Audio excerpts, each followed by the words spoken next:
Welcome back to the Sports News Analysis YouTube channel. My name is Mike. I'm continuing my Week 15 NFL previews and analysis. This video is for the game between the Washington Redskins and the Atlanta Falcons. This game will take place in Atlanta. Both teams are 3-10, two playoff teams from a year ago. So this season not going as planned for either team. Washington, obviously a complete train wreck on a lot of levels. Okay, Atlanta going through what they're going through, partly because of a lot of injuries early in the season that have sort of sustained throughout the season here, and it just went sideways fast for them, and they haven't really been able to catch up.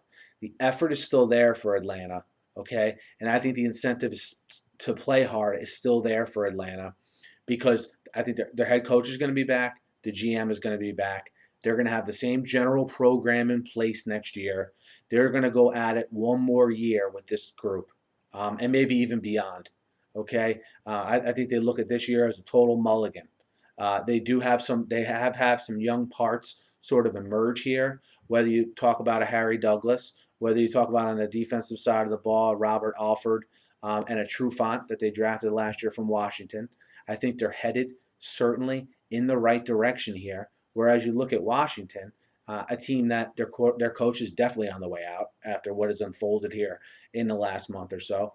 You have a quarterback in RG3 that when he's not arguing with his coach through the media is playing inconsistently on the field. And, if you look back, I think we all sort of missed how important the offseason was to RG3 and how important missing it was for him in his development.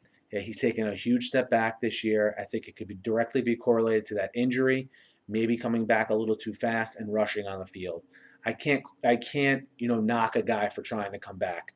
But in hindsight, I think it hurt him, it hurt his team, and it certainly hurt his coach who's going to lose his job. He's not losing his job because RG3, decided to come back earlier from an ACL injury. Shanahan has handled this situation awful as well. There's plenty of blame to go around, but when they gave up as much as they did for the quarterback, RG3, Shanahan's going to go.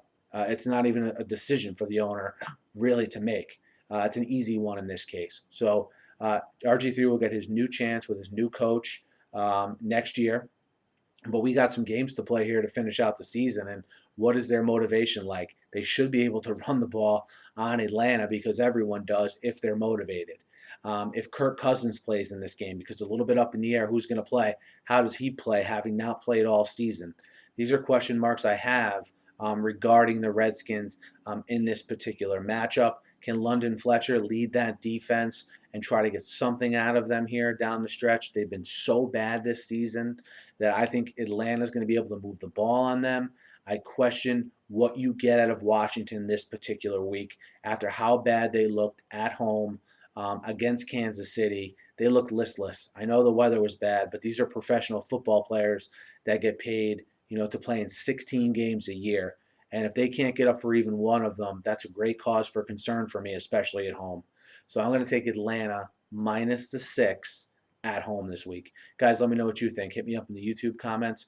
Hit me up on Twitter at SNewsAnalysis. Be sure to subscribe to my channel. I preview and recap every game every week, always talking the news of the day in the NFL. Be sure to subscribe. Thanks for listening. Have a great night.